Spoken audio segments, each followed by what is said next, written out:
So yes. So Jeff, I think the easiest way. Have to weigh in on the voting first. The easiest and best way to go at going into executive session is before you guys leave the dais. Okay. I'll make that motion. So I'll be back down at the end. Let me know when you get back. Okay. And then I'll come down with the motion. And I can either state the motion or someone can read it. Okay. Sounds good. Because it does depend upon the citation as to why we're going. Exactly.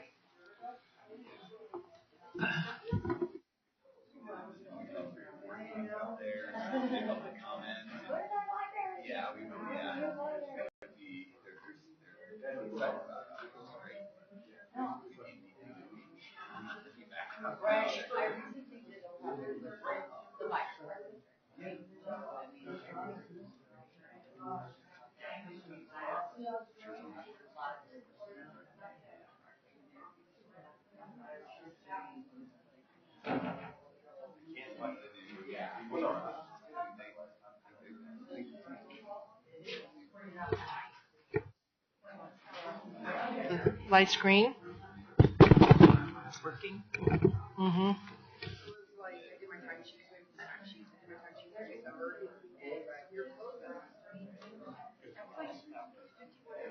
Great. Thank you very much.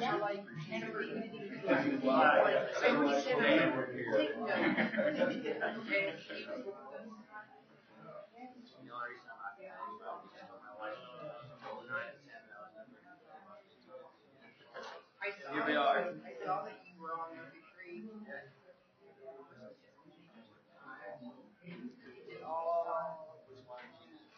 So we went through one round of it.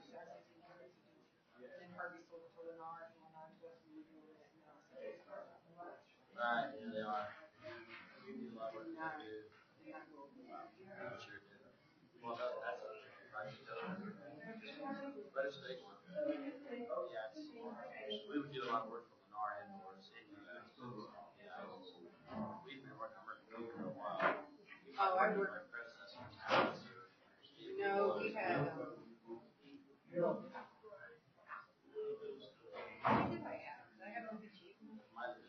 I don't know, but we went through one round of comments for the FCC and the and then Harvey put it on hold because he decided on a small lot. No, we worked on it. We're doing that. Yeah, I saw it. I downloaded it. It's very easy to edge.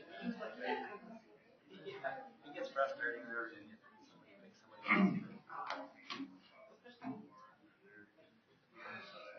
I stay out of the office so that you don't want to get rid of it. So just trying to do the work for everybody.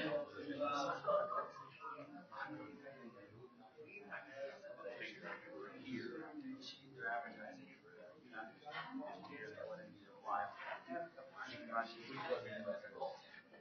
there's one actually in the metal roof. Yeah, and I'll have to send that update.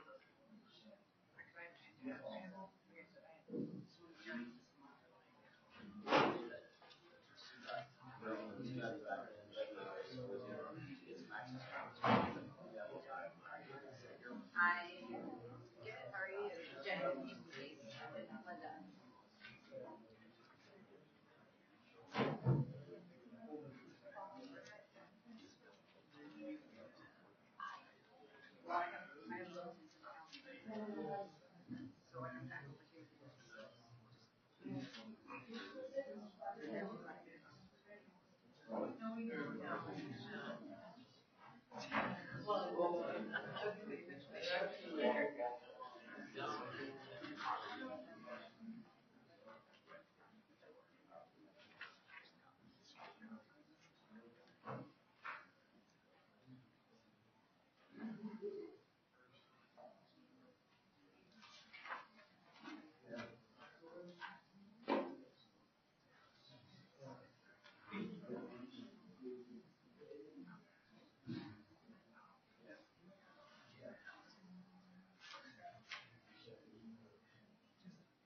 Good morning. I'm going to call to order the Arapahoe County Board of County Commissioners public meeting for January 15th, 2019. To my left is Ron Carl, the county attorney. To my far right is Jolene Sanchez, the assistant clerk to the board. Ms. Sanchez, would you please call the roll? Commissioner Conti? Good morning. Good morning. Commissioner Sharp? Here. Commissioner Holland? Here. Commissioner Jackson? Here. Commissioner Baker? Here. Commissioner Conti, would you please lead us in the Pledge of Allegiance? Gladly. I pledge allegiance to the flag of the United States of America and to the republic for which it stands, one nation under God, indivisible, with liberty and justice for all.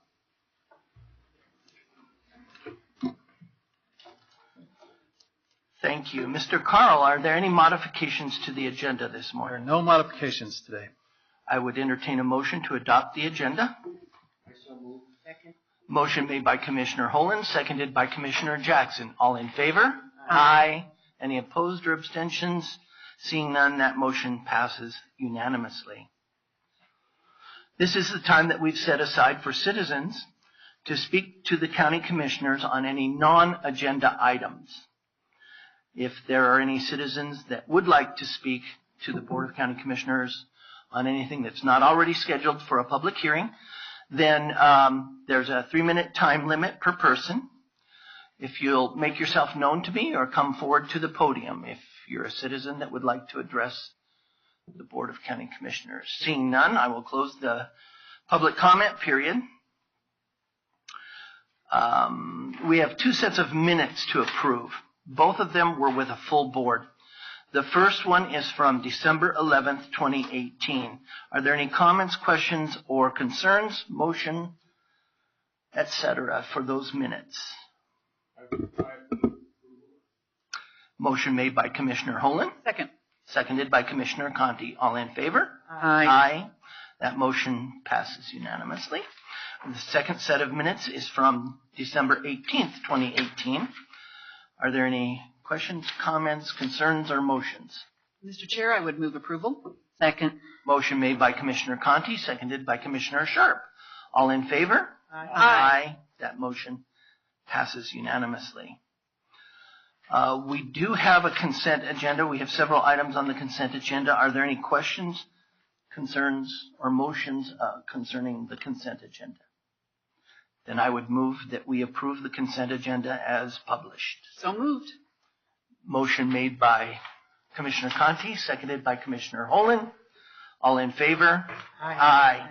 That motion carries.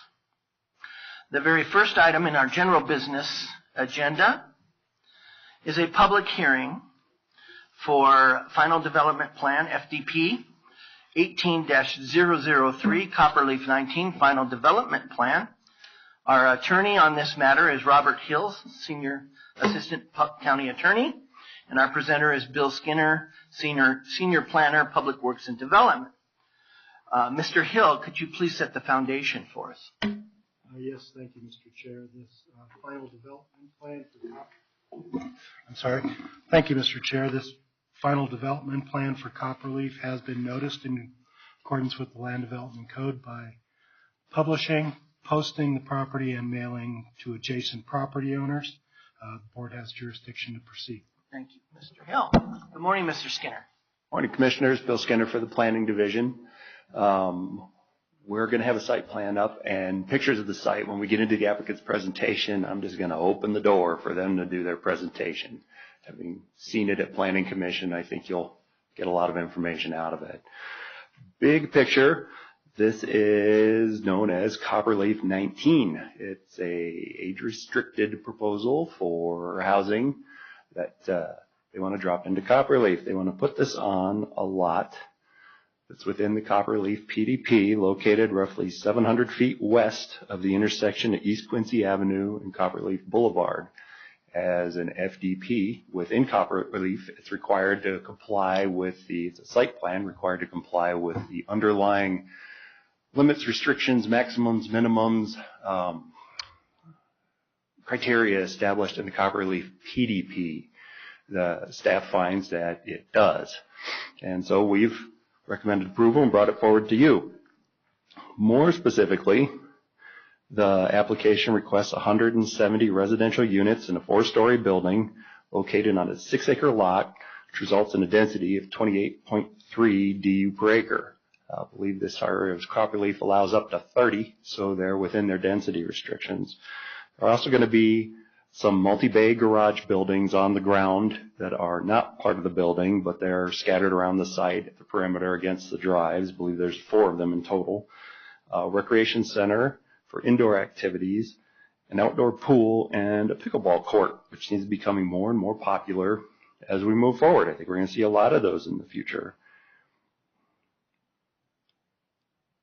Everything complies with the regulations right down the line as established in the Land Development Code and the PDP, with one exception.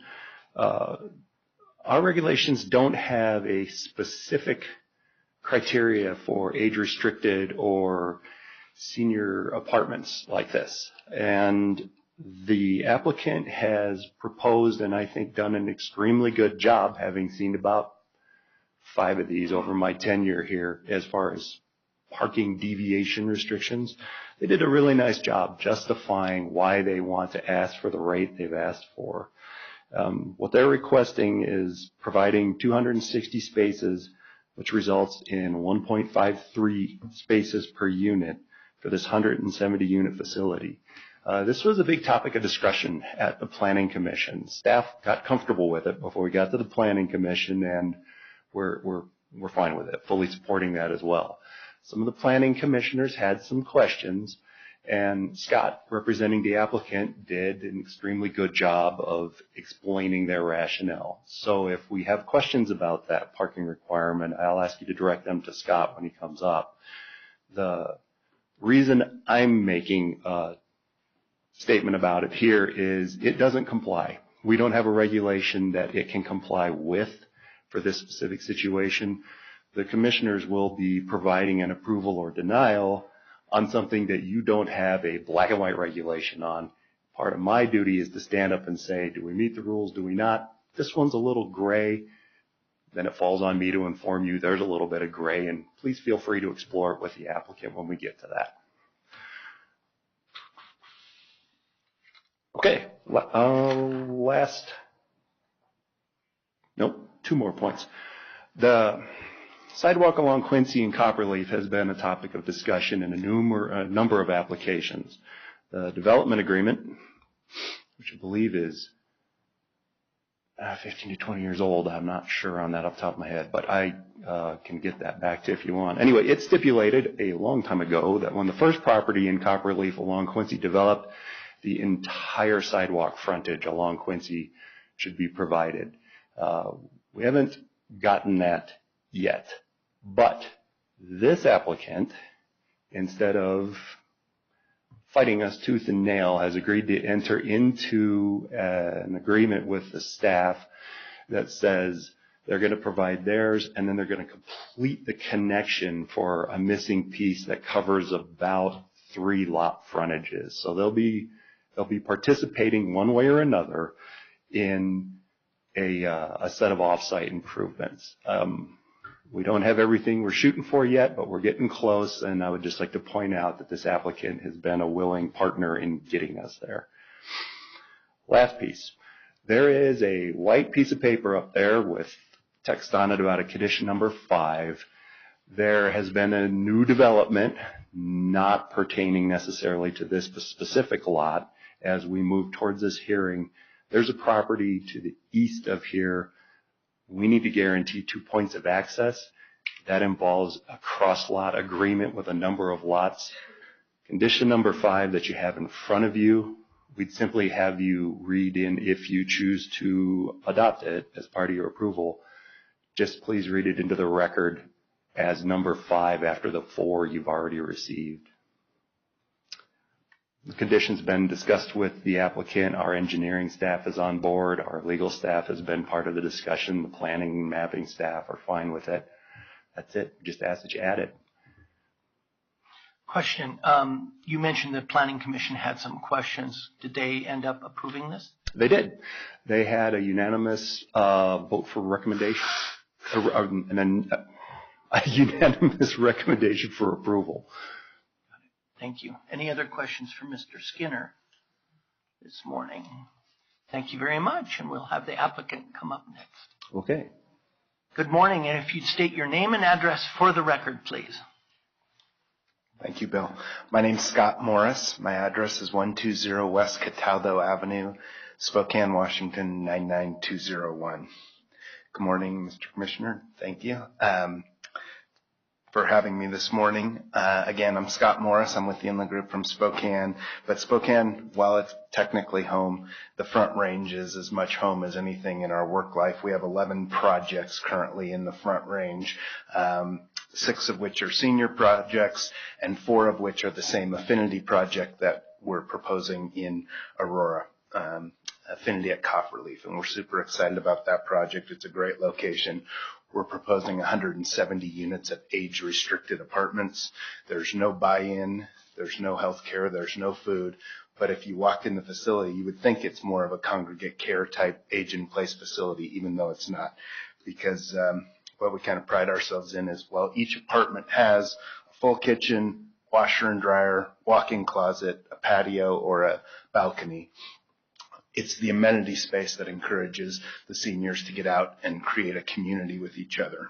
So, of course, there's the elevators and secured access, but there's also a lounge, a theater, an internet cafe, a pub, a craft room, a wood shop, a fitness room, a billiards and games room, a library, a family dining room, an indoor pool, and spa.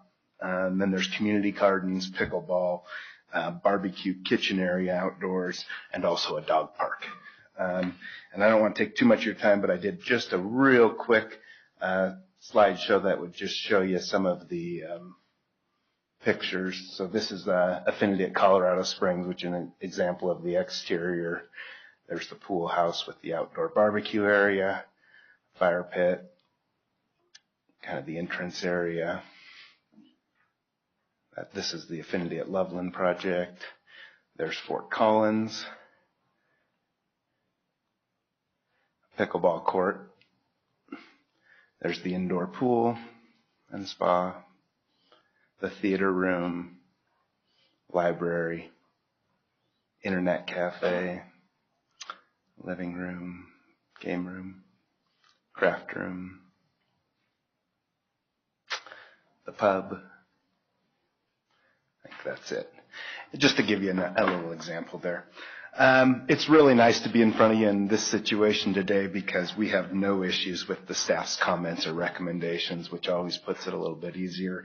We are asking for a parking variance, although it's a little weird asking for a variance because the truth is there's not really a parking standard in Arapahoe County for seniors. If we were to do the multifamily standard, it would result in 346 parking spaces for the 170 units, which would just be a sea of concrete and unused parking spaces. If we were to follow the assisted living, we'd only be required 136 parking spaces. We instead, and then the Institute of Transportation Engineers for their senior adult housing says that there'd be 112 parking spaces. we've kind of ignored that, looked at what our other projects, we do have over 20 of these affinity projects working. We know that 1.5 parking spaces per unit is plenty. That results in 260 parking spaces. That provides plenty of parking not only for our residents, but staff and guest parking. We'd be comfortable a little bit lower. We kind of erred on the upper side on this one just because there's not a lot of street parking in the neighborhood. So we believe we're overparked, but overparked within reason, where we haven't just created this sea of concrete. So again, even though it's a variance, it doesn't really feel like we're requesting a variance, and I am happy to answer any questions that you have. I have a couple of questions because I thought that Steph mentioned an outdoor pool. Is it He indoor did. or outdoor? I tried to correct it without pointing out the. Sounds good. It is an I just indoor want to pool. make sure that it's not an outdoor pool. It's an indoor pool. Correct. And of the parking that you do have, he mentioned that the garages. Is that would be for the residents, right? The garages would be for a resident. And will every unit have at least one indoor or a garage space? No. Oh, so some will be parking outside. Correct. How There are some carports too. Oh, okay. So covered parking. Yes. As opposed, so let me rephrase the question in that will every one of the 170 units have either a garage or a carport, reserved parking? There's not reserved parking Okay, so it's first come. unless you have a garage.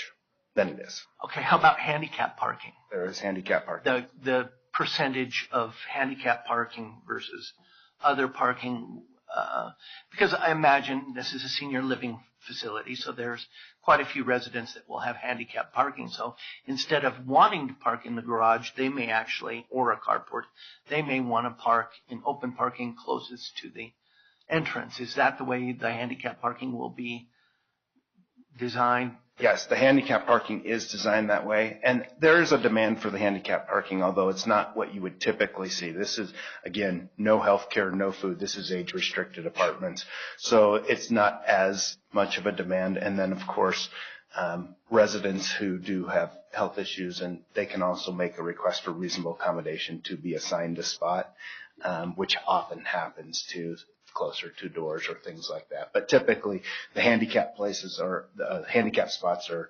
strategically put near the doors, and and you can't assign those obviously, so they get used appropriately. Commissioner Jackson. Thank you. I'm wondering if there's public transportation or if you folks have a van. And then that leads into another question, which is like, is there a committee or an HOA that kind of helps the folks schedule the crafts and so on? So all of that, It's funny, the first few affinities we did have vans, and we've abandoned it because people were not using them, and this is a younger clientele that there was not the demand for it. There is public transportation obviously in the area, but as far as the community goes, it's really community driven. It's really interesting. We have a library, we have a craft room, we have a wood shop. We don't have any books, we don't have any craft things, we don't have any tools. Within the first month after people move in, the library will be full, the craft shop will be overloaded, and the wood shop will have every tool you could imagine. People are moving in, bringing their things, and then they kind of tend to organize their own movie nights, sports gatherings in the pub, crafts, woodworking projects, things of that nature. So it's sort of self-organized, and they just form their own committees, and it's sort of a natural, organic process. Yes. Where people form their own community. It really is. That's interesting. Thank you. Other questions? I'll go ahead and bring up the side. Okay. Oh, just looking through here. What's the age range? 62 and over. 62. Okay. But the average age in our facilities is right around 70 years old, Okay. which is about 10 years younger than what you'd see in a typical retirement community or age-in-place type community. So. Okay. And if I could, one Please. follow-up on the parking. you said that the parking recommendation was based upon what you've seen in your other facilities. And so are you saying that this was a little bit more than what you've seen in your other facilities? Yeah, we actually did a traffic, we had a traffic report prepared by our traffic engineer, and we listed out 11 other projects. And so, for instance, Affinity at Lafayette is 1.39 spots per unit. We're at 1.53. We have one at 1.45, 1.23, 1.40. It's a little bit dependent upon the communities too, and as you get a little bit more urban, you'll tend to find that less people will have cars. And this, we don't, I mean, even though it is urban, we don't really consider it like that. It's more of a suburban area. Yeah, I mean, we expect most will have a car. There certainly will be a decent percentage of people without cars, and we think those will outnumber the people that will have 2 cars, because you have to remember, in a facility like this, there's a lot of widows and single people living there. So I wouldn't say it's rare, but there's not a lot of 2-car units in these facilities, and there certainly are some without cars. All right. Thank you. Yep. I had a question about the sidewalk. One of the conditions of approvals is that the sidewalks on the south side, of course, of Quincy, from the west edge of this subject property to the intersection of Copperleaf Boulevard, prior to the certificate of is Quincy done widening? That's a question maybe for Chuck Haskins, but I thought you might know, because that, I think, may have been one of the reasons why we were less stringent about having the sidewalk done, because there's been a lot of construction as you go towards E470. Right. Yeah, I'm not sure about the widening, but I'll tell you from the sidewalk perspective, the way we looked at it is we technically should only be responsible for the sidewalk along our frontage. We see the benefit of the connection, which benefits our residents. And so, and we understand why the county would want the complete frontage now. It's been passed over in the past. And so we've agreed to go do it, and we're going to try and work with the landowner to get reimbursed when they do their development for the frontage along their property. But we thought that was a good solution for today, and it does benefit our residents too.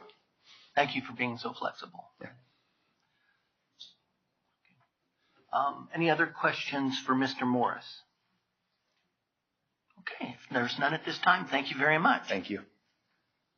And I think they're trying to look up whether or not Quincy is planned any more widening of Quincy that could impact those, because I think the applicant may have a valid, they put in a sidewalk and then in however many months or years it's being removed, if Quincy's going to be widened. So, Mr. Haskins, good morning. Morning, Board. Chuck Haskins, Engineering Services Division. Yeah, we were just confirming with the GIS, but that frontage is completely improved there. So it makes a lot of sense to put the sidewalk in, especially some of the commercial areas to the west now exist. So makes it good for pedestrians, and we're getting quite a population out there in Copperleaf too. So hopefully that'll promote more pedestrian connections. Thank you. You're welcome. Any questions for Mr. Haskins? If not, thank you very much. This is a public hearing. I did not have anyone signed up to speak, but I will open the public hearing and ask if there are anybody here that would like to speak on this matter on Copperleaf. Seeing none, I'm going to close public hearing. And any discussion or questions from any of the commissioners? Okay. Then I will make the motion for conditional approval. In the case of FDP 18-003, yes. Okay. Should be, I thought it was just the additional paragraph 5. Okay. No problem. In the case of FDP 18-003 Copperleaf number 19 Final Development Plan, I have reviewed the staff report including all exhibits and attachments and have listened to the applicant's presentation and any public comment as presented at the public hearing, and hereby move to approve this application based on the findings in the staff report, subject to the following conditions. Condition number 1, prior to signature of the final copy of these plans, the applicant must address Public Works staff comments and concerns. Condition number 2, approval of FDP 18-003 Copperleaf number 19 Final Development Plan is contingent upon the approval of the PAR 18-002 Copperleaf number 19 Administrative Replat. Condition number 3, sidewalks on the south side of East Quincy Avenue extending from the west edge of the subject property to the intersection of East Quincy Avenue and Copperleaf Boulevard will be constructed prior to the issuance of a certificate of occupancy for improvements shown in this FDP application. Condition number 4, prior to the signature of the final copy of these plans, the applicant shall provide proof of agreeable solutions to concerns raised by the following agencies: Xcel Energy, East Cherry Creek Valley Water and Sanitation District, and the South Metro Fire Protection District. Condition number 5, prior to the signature of the final copy of these plans, the applicant must establish cross-access easements and/or cross-access agreements that provide adequate vehicular/pedestrian access for Copperleaf Filing 19 lots 1, 2, 3, and 4 to Copperleaf Filing 13 Tract A, East Quincy Avenue, and Copperleaf Boulevard in such locations as are approved by Engineering Services Division. Such easements shall be established by separate recorded document and shall be delineated on the plat for Filing 19 as determined and required by Engineering Services. Motion made by Commissioner Baker, seconded by Commissioner Sharp. All in favor? Aye. Any opposed or abstentions? Seeing none, that motion carries unanimously.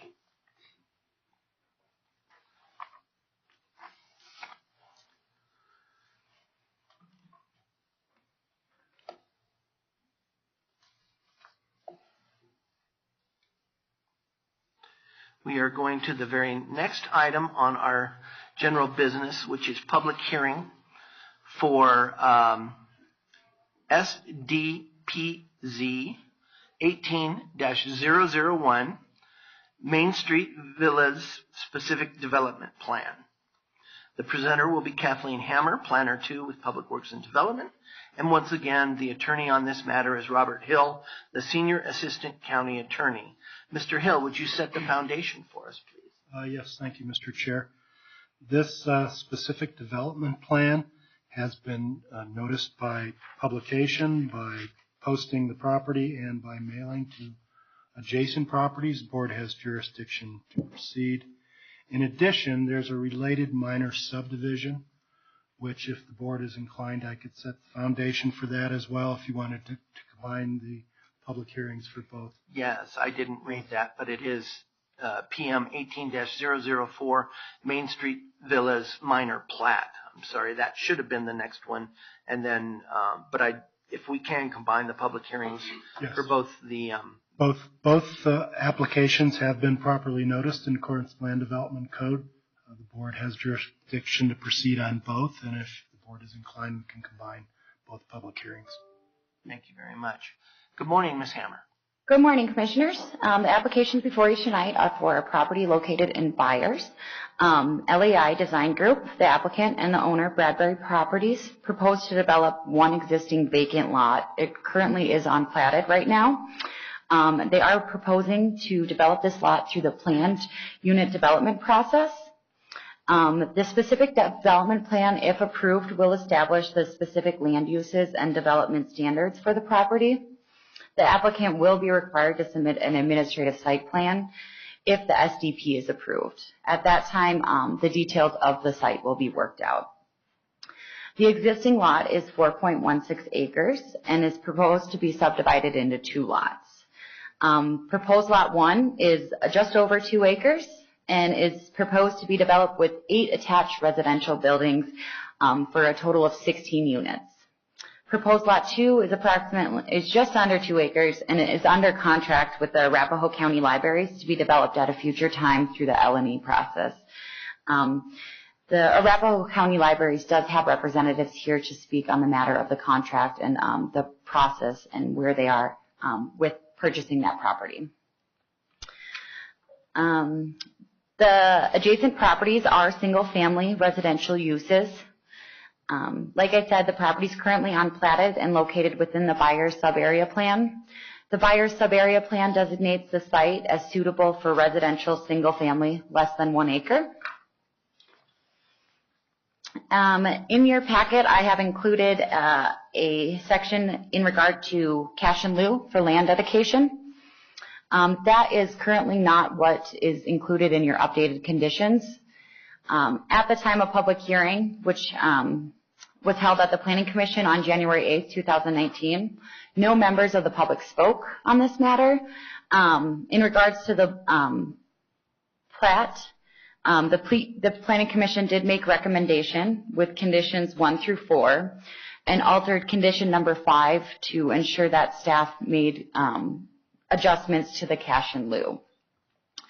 In regards to this cash in lieu, staff met with the applicants and they requested that the proposed lot 2 be excluded from the cash in lieu requirements because it is proposed to be a public use and a library. I've updated the conditions for the plat indicating that if lot 2 is developed as a library, no cash in lieu will be required. If lot 2 is not developed as a library, I've included a condition stating that cash in lieu will be collected at the time of rezoning or administrative site plan. Since the Planning Commission, there was also a few discussions with the applicant in regards to the sidewalk. The Planning Commission recommended that the applicant pay for or contribute funds to the sidewalk construction. Since then, the applicant indicated they are opposed to condition number 2, requiring the applicant to provide funds to the county for construction of a sidewalk along Lot 1 in Tract A. The applicant requested a waiver from the complete street design requirement along Main Street, including curb, gutter, and sidewalk. The request was reviewed by the Technical Review Committee, and staff sent a letter to the applicant on August 22nd, 2018, indicating that the TRC conditionally approved the waiver from curb and gutter infrastructure, and the sidewalk is not to be built by the developer, but funds should be contributed if they do not want to build the sidewalk. Since the meetings with the applicant and what the Planning Commission approved, we have decided that the county will accept a cost estimate provided from the applicant rather than using our typical cost estimate. That cost estimate will need to be approved by engineering services, and that is included in the updated conditions that I put before you today. And one more request from the applicant after the Planning Commission. I have included elevations for you today. The Planning Commission saw a condition or made a recommendation about a condition limiting the maximum height to 35 feet and 3 stories. Since discussion with the developers, they would like a little bit of flexibility there. They are okay. My understanding is they are okay with the 3-story height, 3-story maximum, but they would like to see a 40-foot maximum building height. I stand for any questions that you may have. I know that the library is here to speak as well as the applicant. Any questions for Ms. Hammer? Commissioner Jackson. Yeah, a couple questions. One is what you just said about the height. So you've given us this, which is helpful. So you said 3 stories or 40 feet? Because to me, on this, it looks like the 3-story is 48. Let me look at that. Oh, no. I'm reading the wrong line. Okay, never mind. I got the wrong line. Okay, that's my eyes. I'm getting old. Okay. Then the next question is the sidewalks. I'm not familiar with what that street looks like. A photo would have been nice, but are there sidewalks on other parts of that street? And is the reason for the waiver going to be explained by either yourselves or by the applicant? So the right-of-way for Mainstreet along Byers is currently 80 feet, I believe. There are new sidewalks existing today on Mainstreet. There is, in the Byers sub-area plan, they talk about connectivity and providing connectivity for different uses. I am going to leave the waiver, why the waiver was approved by TRC, up to the engineering services to answer that question for you. I don't know all the details, but I'll invite engineering up at this time if you would like. I just want to, just one other thing, and then, yeah. And that is that, just hypothetically, if a sidewalk were to be put in front of this development, it would be the only sidewalk. Along Main Street, correct. Along Main Street. Interesting. Okay, yeah, let's hear from engineering. Mr. Chair? Let's answer this question, then I'll follow on you. Okay. I just didn't want it to go away. Hi, Sarah White, Engineering Services. Our typical requirement is when a new development comes in, they complete the street front, so it would be curb, gutter, sidewalk, and whatever asphalt they need. In this instance, it doesn't affect the drainage, so TRC waived the curb and gutter requirement. However, because it might be future development along Main Street, the sidewalk, they thought that instead of the developer building it, they could contribute to future developments, which would go to the transportation department. It would then be held within their contribution and not necessarily towards whatever funds. Commissioner Conti. Thank you. Any requirement as to the percentage of contribution, dollar level of the contribution that they need to make? No, so typically it would be based off of our cost estimate. We have standard cost estimates that we use for any public improvements. So it would be based off of that. Roughly, if you go off the frontage, it's about $6,000. We typically don't do those cost estimates until final site plans, because we don't know exactly the width of the driveway and all that would take out of it. So approximately $6,000 is. Okay, and that's at a 50% level of the total cost, 80% level? So the cost estimates are just kind of they're taken from, I don't remember what the exact number is from, but it's a standard unit cost estimate that we have for all of our developers that would use if we were to build it. It's honestly, it's just an estimate. And it's also based on the amount of frontage on lot 1, excluding doesn't include lot 2, but includes lot 1 and then the tract A, which would be commensurate with that. Okay. So $6,000 is the total cost estimated, or?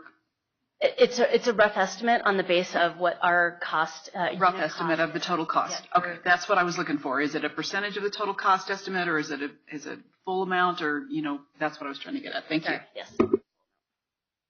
Questions for either of staff currently at the podium? Commissioner Sharp.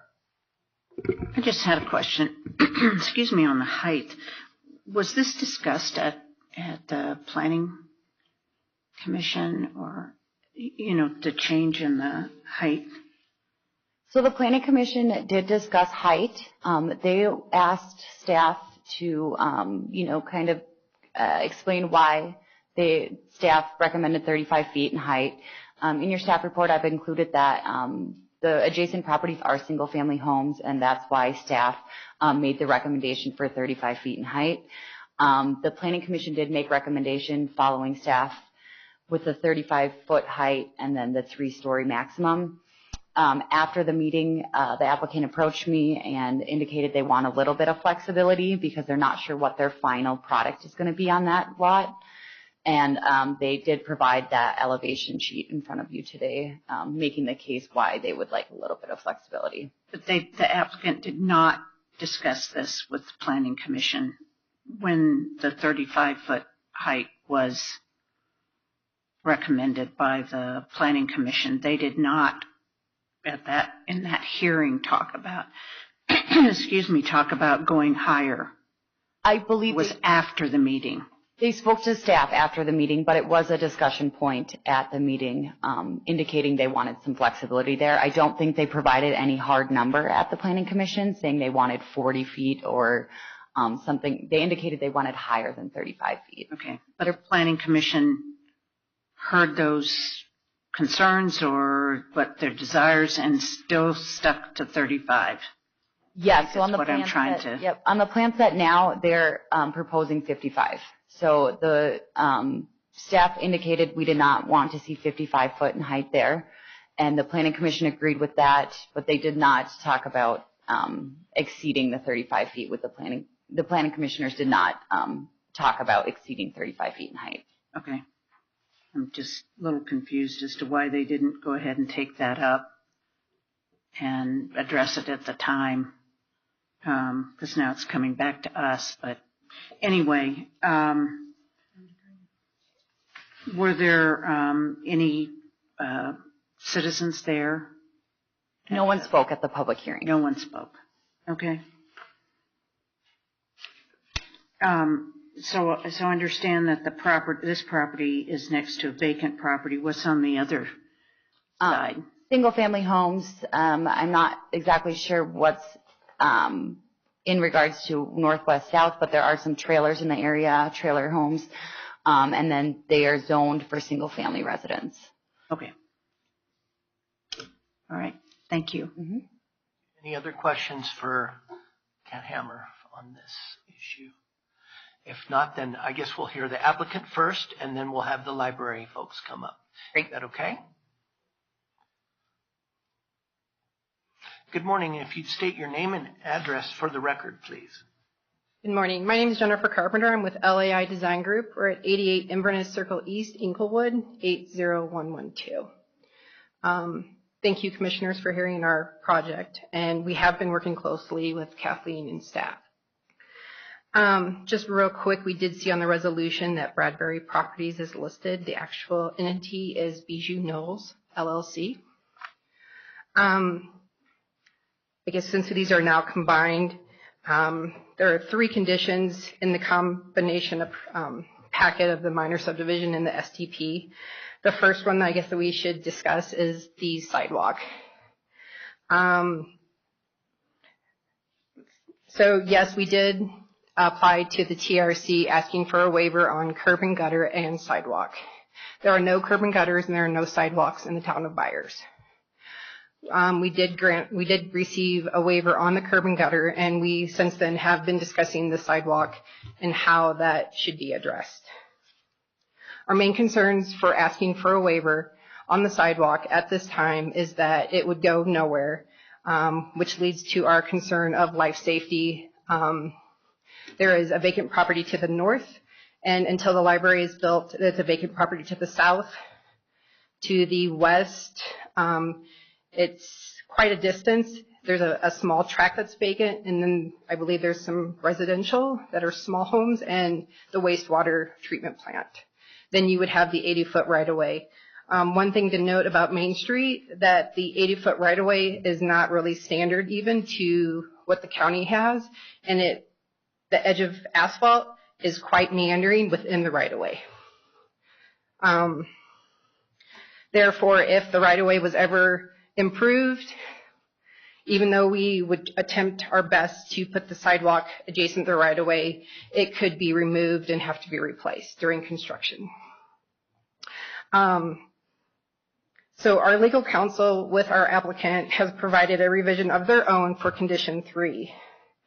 Incorporate construction of the sidewalk abutting Lot 1 and Track A in the SIA for the project and complete construction in accordance with the SIA as a condition to issuing building permit. So yes, please note that these conditions are separate from the original conditions that you read, as well as what Kat provided as an update. Our second option, if we cannot have the sidewalk waived, would be contribute funds or provide a letter of credit for the future sidewalk construction within the right-of-way at the time of the ASP, which is the administrative site plan that would follow our SDP. The security for the cost of the sidewalk shall meet the lesser of the developer's cost estimate from an independent third party or county's minimum unit cost for construction and activities.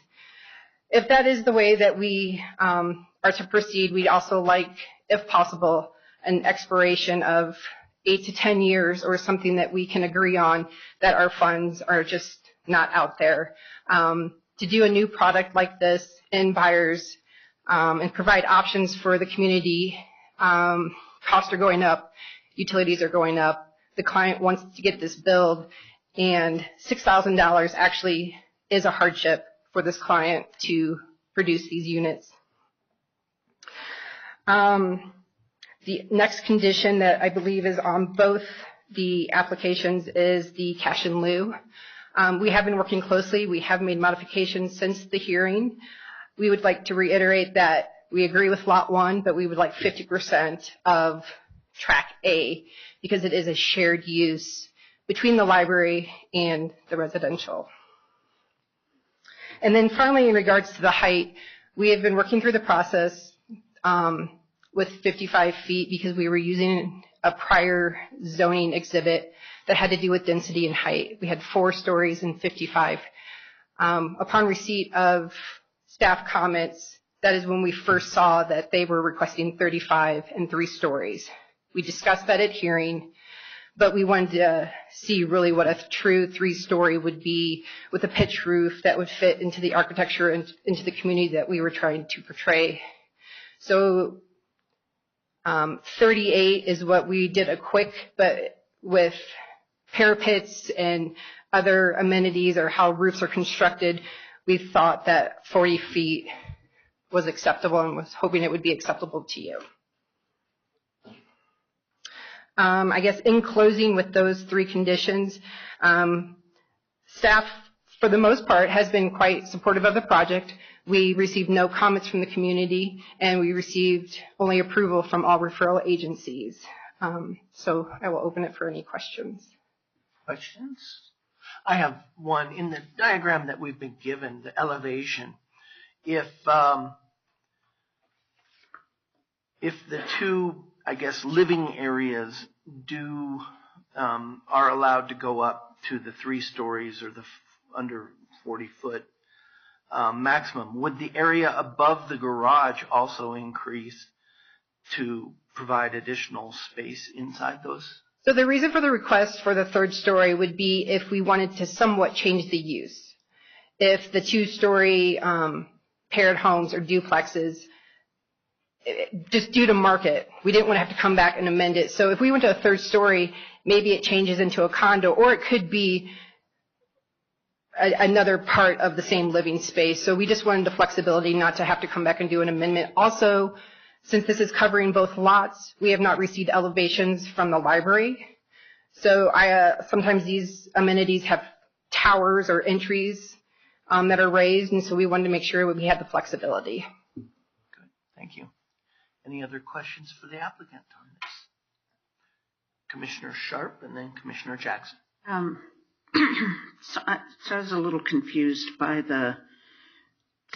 what we have here in condition 5, which is the prior to recording of the plat, the following amounts: schools, parks, and other public purposes.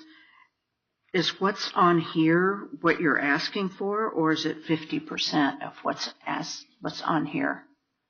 So what I recall is that you received your original packet, and then Ms.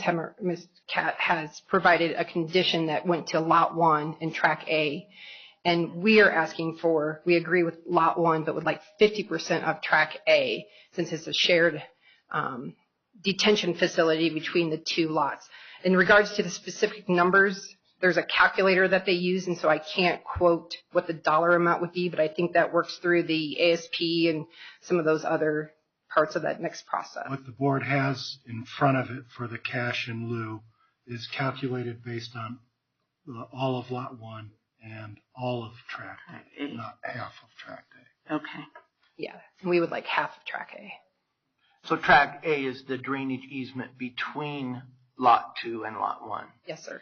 Okay, and also, question, it appears to be an east-west roadway in Lot 1 between units. Is that an existing roadway? No, sir, that would be a private drive. Private That drive? would work, Okay. yeah. We would follow up with fire because they did not comment at the time of SDP. So at ASP, we will ensure that what we've proposed has met their requirements. Okay. I think I remember seeing something about 2 access ways being requested by the fire department. No, they have not commented. Okay. Any other questions for the applicant this time? I have one after Commissioner Jackson. Sorry. Yeah, just a quick one. I'm just wondering, are you then going to be building both this housing as well as the library, or is the library sort of a separate project completely? Yes, ma'am. The library is a separate. They have already, I believe they've already chosen a general contractor. It's going to be design build, and Mr. Richards can speak more to that. But it is separate. The detention, therefore, though, would be built at the time of the library because it would need to support it. So your company's responsibility is just to develop the land in its sort of basic parts. We're doing all the due diligence and all the planning for the upfront prior to putting a hole in the ground. Okay. Thank you. Mm-hmm. Commissioner Sharp. Thank you. So if you if the 40 feet is approved, well, she's asking for 40. Yes, 3 stories for us would be 40 feet, not 35. And I had 38, but you're asking for 40. Just because with construction and how certain mechanicals and stuff at a future date, I know that staff stated that at the time of ASP, there's always room for those types of adjustments, but we would rather ask for them now. So, but you are not going to make this multifamily. It's not going to be like it's one unit. That is not the intent. The intent right now is a paired home, more or less a duplex. So when you say intent, what? Because of the it would have to come back to us if that changed, correct? I believe if we changed the use, I'm not sure how duplex, I think Kat's looking that up. Okay. Yeah, I just want to make sure that we know what, since it doesn't seem like on you're... the cover sheet of, on our second sheet,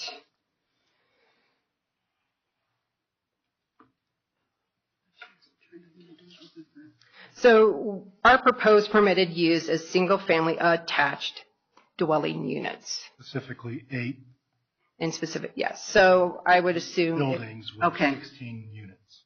Okay. But you are asking for 40 in the height.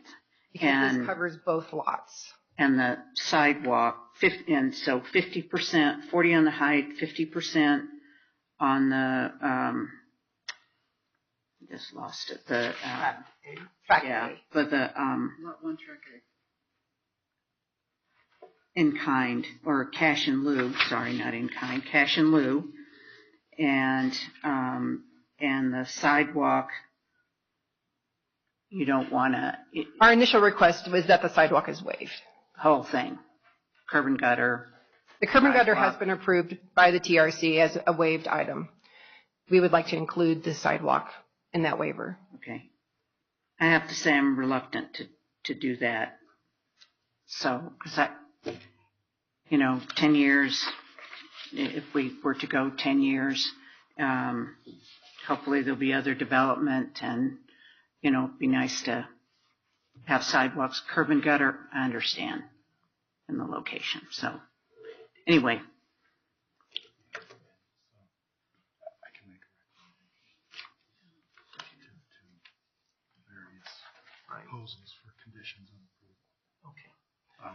But we'll talk to staff again before we to talk about whether we agree for either the 50% of Tract A or the total waiver of any contribution to the future sidewalks being developed. So other questions? Commissioner Conti. For staff. For staff. For staff? Okay. Any other questions for the applicant at this time? Thank you very much. We'll hear from the library folks.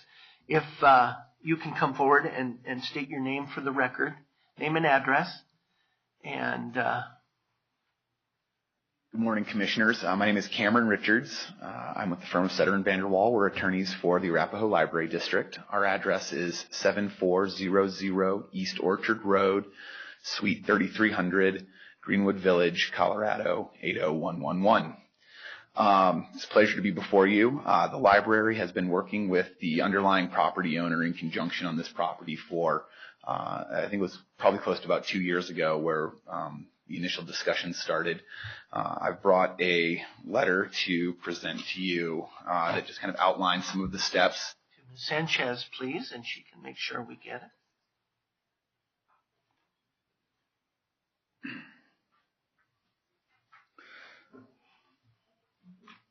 Just to outline some of the steps that the library has taken. At this juncture, we have an option contract to purchase half of the property for purposes that the option contract was drafted before any proposed lines were drawn.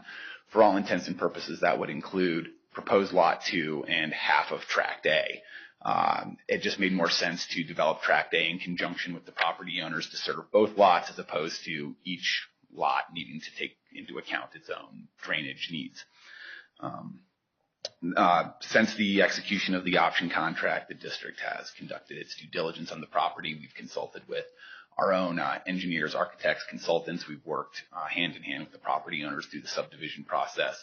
At this juncture, there's every expectation that the library will close on this property and proceed with the project. We've appropriated funds for that in 2019, including the library's continued individual pursuit of design and construction of our facility.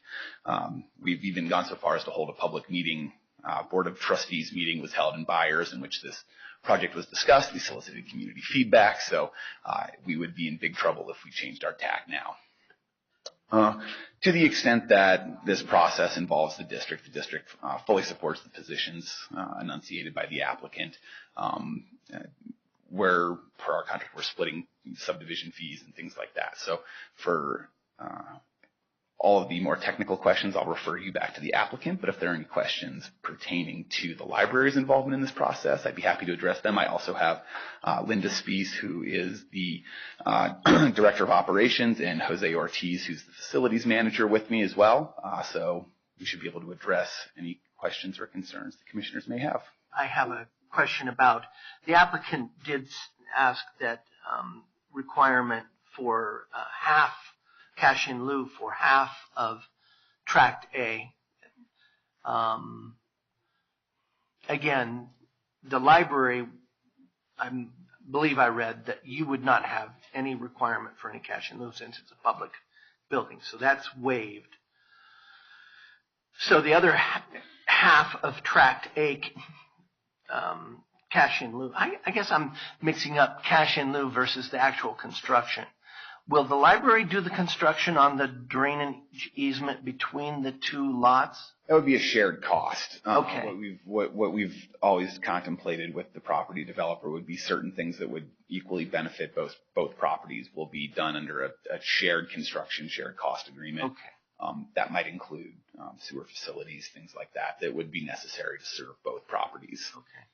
Thank you very much. That was my only question. Commissioner Jackson first. Thank you, Commissioner Sharp.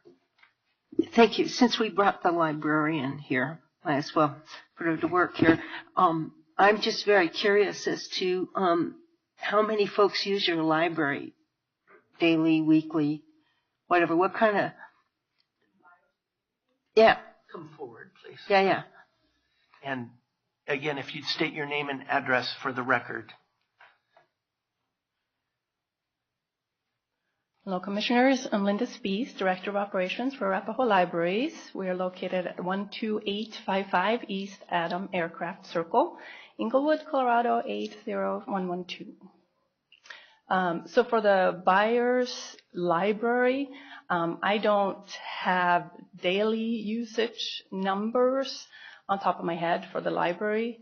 We do serve the community. We have regular visitors there. We're seeing, in particular, people coming and using our community spaces, also using our collection, of course, and we are using the library as a polling place for voting as well as story times, different programs like that. So it is being used by the community. And as Cameron Richard mentioned, at the community input meeting that we had with the Board of Trustees, there were a lot of turnout from the community and a lot of support for building the larger size library out there.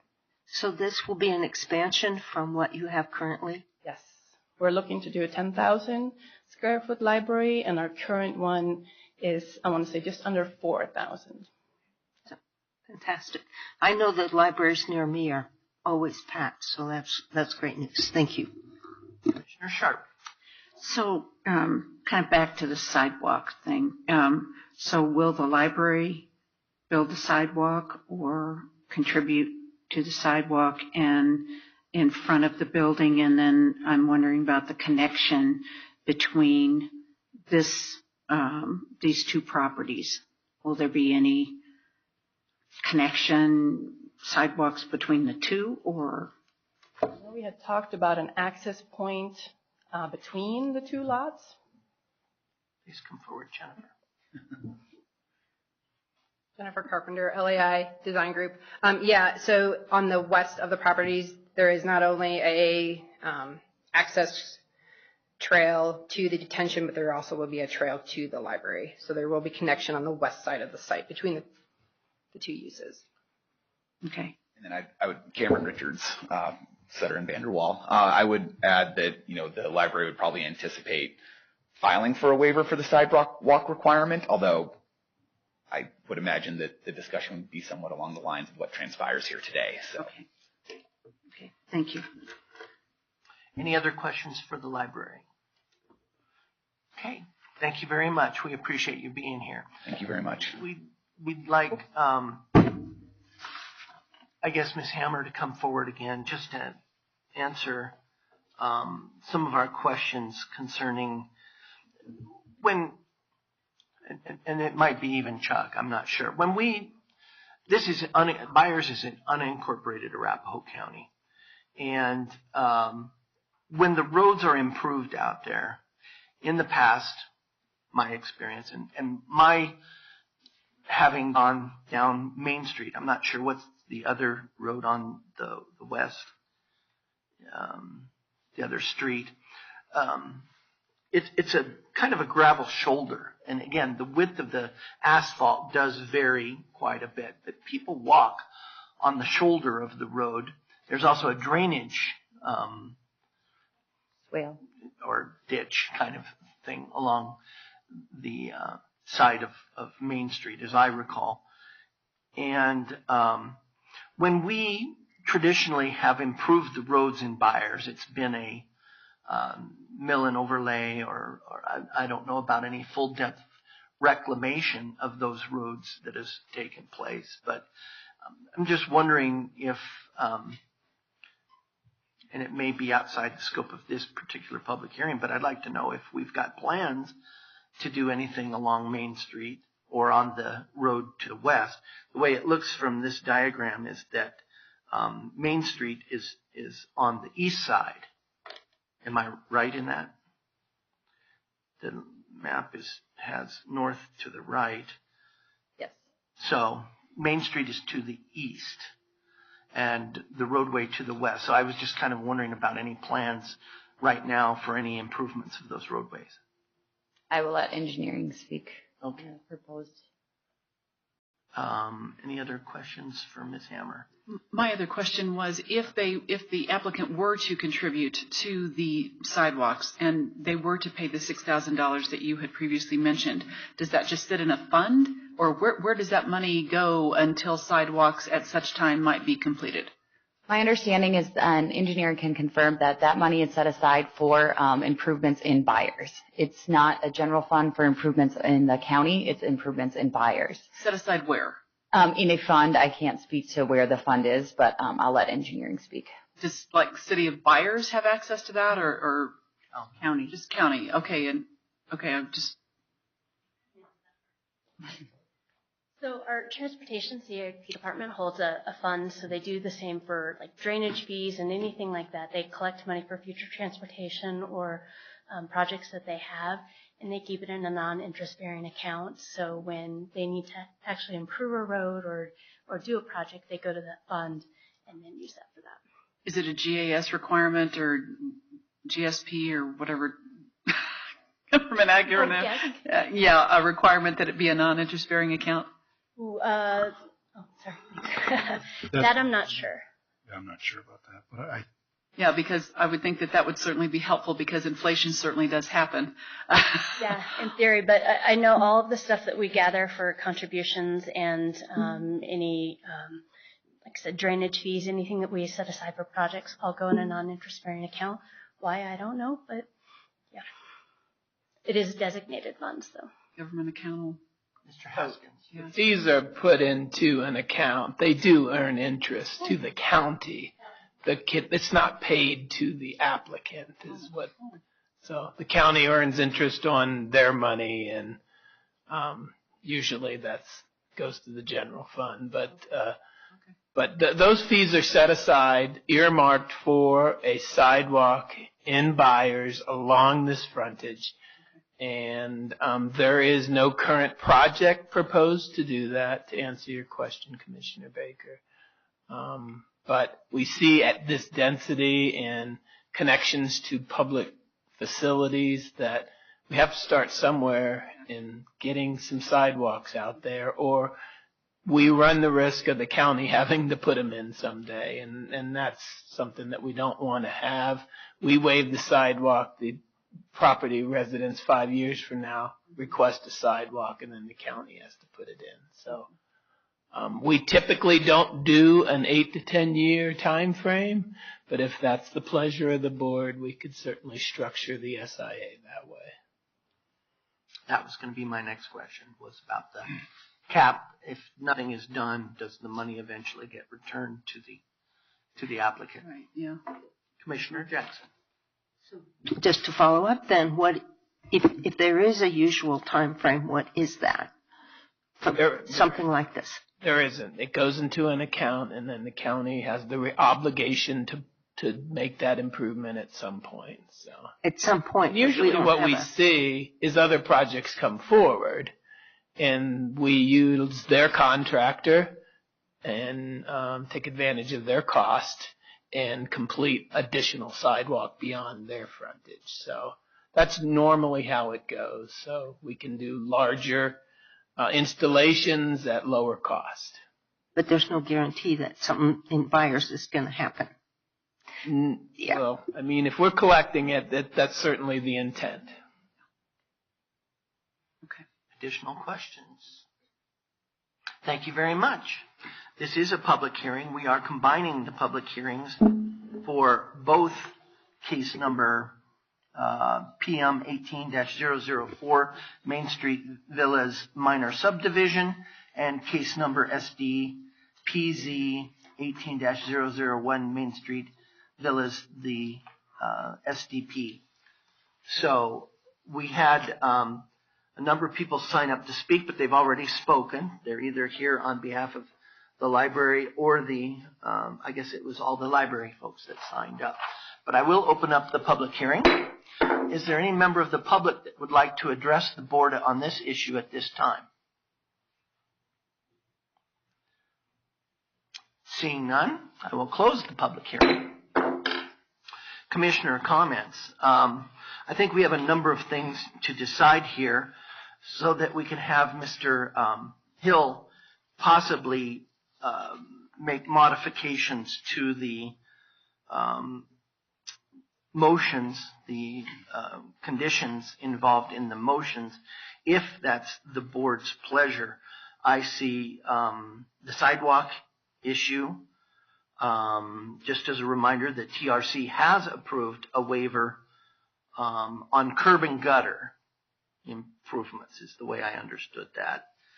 And but the sidewalk is still concerning this. And we also have the issue of the cash in lieu, whether we want to consider the applicant's request for Tract A, which is the drainage easement in the approximate center between lots 1 and 2, to reduce that to 50% of that tract for the cash in lieu, not for construction, but for cash in lieu. Are there any? Well, the height, whether we, what's proposed in the conditional is 3-story at 40 feet, and the applicant is fine with that. That's what is currently staff has recommended. Or Commissioner Jackson. Thank you. Just to get us started, I propose that we approve the 1/2 payment for the drainage area, seeing as the library is responsible for half, which is actually, they don't have to pay cash in lieu because they're the library, and to get half from their neighbor, I think would be fair. That's my thinking. So I'll just start the ball rolling with that. So if you could, this is what I just pen and ink did. Is that on the form of a motion? I'm going to make some. Well, we got to do all these two other things. Can I address? So what we have here in terms of proposed conditions is what staff recommends. The cash in lieu amounts are calculated based on the lot 1 and all of the tract A. In order to revise that to half of tract A, I assume we're going to need to do new calculations to figure out what those numbers are.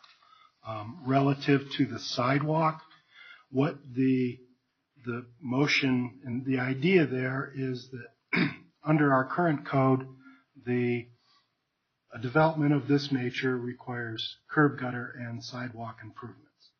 So because there currently is no other curb or gutter or sidewalk, they went to the TRC, asked for waiver of that. TRC felt, and correct me if I'm misspeaking, but TRC felt that there wouldn't be need for the curb and gutter, but given that this is a fairly dense residential application of 16 single-family units, though they're paired, and the fact that there's going to be a library next door, that the sidewalk made some sense. So this condition styled such that the applicant has the opportunity to build the sidewalk pursuant to an SIA as part of the approval. Typically under an SIA, it's 2 years to build, and they require security, whether it's a letter of credit or a building permit restriction. Or the applicant contribute amount of money which will pay for, based on engineering approval of the estimated cost to make sure it's a reasonable contribution. But it will just be a pool of funds that the county will keep, and then when it comes time for the county or whoever to build the sidewalk, the county will have that money to apply towards that sidewalk construction. County accepts the risk if that's 10 years from now, cost of construction is substantially more. Applicant doesn't have to pay an additional money, but applicant has made its contribution now. So that's the way these are written up. If the board's intention or inclination is to vary these, I think I would recommend that we continue this to a time date certain to give us the ability to calculate the proper cash in lieu numbers, to come up with proper language, and then make the approval. Public hearing is opened and closed. If the board wanted to Mr. Chair? have additional public hearing, we could do that. Commissioner Conti. And I'm sorry if this is grossly out of order and if I should have figured this out sooner, my apologies. I did have one final question regarding if sidewalks are completed at this time without a curb and gutter requirement, does that cause difficulty later on for the curb and gutter that might need to eventually go in? Or greater expense? I think we can kind of discuss this. My impression was that the sidewalk was not going to be constructed at this time. Well, I know, but if we decide not to waive that, would that, and we go ahead and request that make that a requirement that sidewalk go in without the curb and gutter, does that make the curb and gutter then at a later time more expensive, more difficult, et cetera? The likelihood, Chuck Haskins again, the likelihood of ever installing curb and gutter in there is slim to none. Okay. It is a rural cross section, as Commissioner Baker described, with a shoulder and a roadside ditch. It was referenced earlier, there's 80 foot of right-of-way, which is pretty significant and not uncommon in those town centers of Strasburg, Byers, and Deer Trail. And so there's plenty of room to put in a detached sidewalk behind the ditch. So we don't anticipate a problem with that. That's what I wanted to know. Thank you. Commissioner Sharp. So, Mr. Chairman, I would take the advice of council and ask for a continuation, we'll look at a date, to redo this. I am in favor of collecting the funds for the sidewalk, and I see some nodding heads here, but the 50%, I'm agreeable. Again, I kind of see some nodding heads. So if that could be part of the continuation to recalculate those, make sure that we've got those numbers correct, I would make a motion to, and when would we want to continue this to? Certain. I'd maybe ask Ms. Hammer about how much time does she think, and the applicant maybe, do you need, would 2 weeks be sufficient?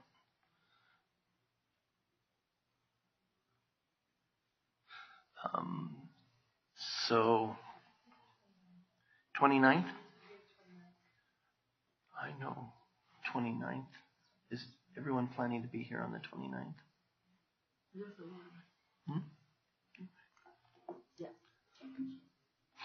Okay, so I believe we have a motion to continue to date certain of the 29th and directing staff to incorporate applicant's desire to split the cash in lieu requirement for the drainage tract A to 50% and to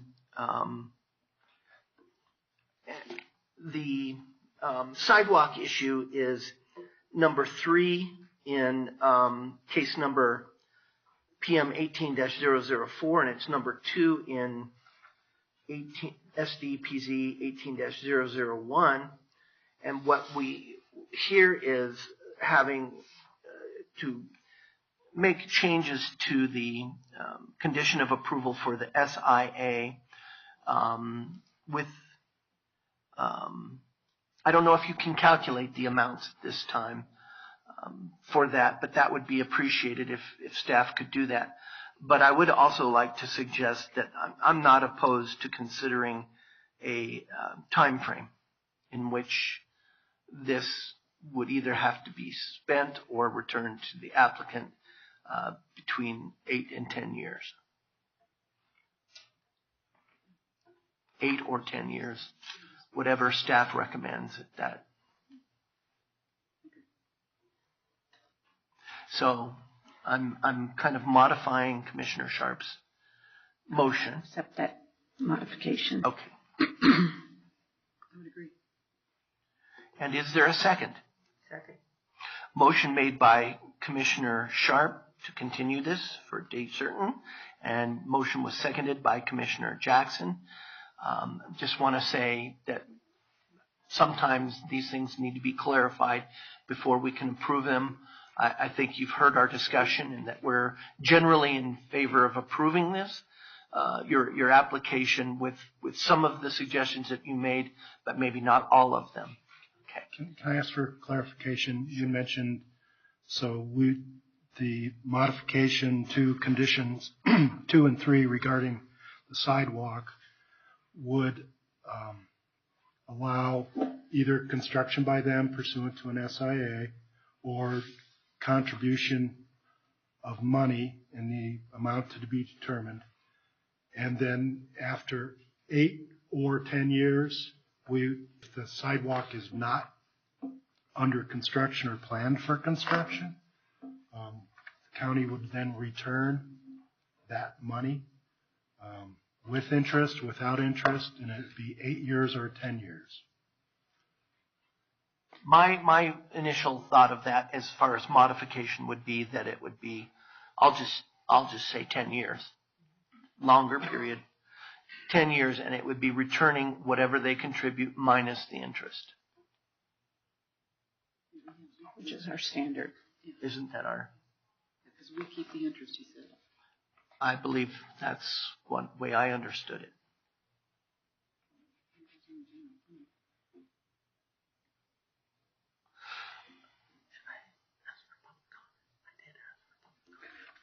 Do we want to ask for public comment now that we've made those changes? I think that if we could have reopen the public hearing to have comment at that time, or you could do it now, reopen the public hearing to have that comment, and then close it for we just have a decision on the 29th. Because we've made changes to this proposal in such the staff recommendation and the conditions of approval, I'm going to reopen public comment and ask if there's anyone here that would like to address the Board of County Commissioners on this, or the applicant. Well, we appreciate your, Jennifer Carpenter, LAI Design Group. We appreciate the communication and coordination and trying to get this resolved. I just want to make sure that on the sidewalk that there still remains an option that the developer is allowed to submit his own estimate by a third party. Are there any objections to that? Is that something we would normally do, Mr. Haskins? I believe it's existing on the current condition, so we just make sure it follows through. Okay. If it's part of the existing conditions, then yeah, I don't think we plan to change any of that. All right, thank you. I'm going to leave the public comment period open. During the subsequent 2 weeks between now and date certain of January 29th, we will be accepting any public comment during that time, but we're directing staff to work on those conditions as we said.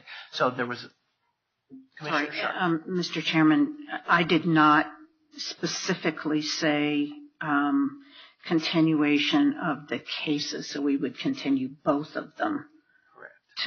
So I'd just like to make sure I put that in my motion, PM 18-004, Mainstreet Villas minor subdivision, and SDPZ 18-001 Mainstreet Villas SDP are the two that I'm requesting to continue in this motion. Excellent. And there was a second by Commissioner Jackson. With those, do you still want to second that motion? Okay. Then we have a motion and a second. All in favor? Aye. Any opposed or abstentions? Seeing none, that motion carries. We will continue this on the 29th.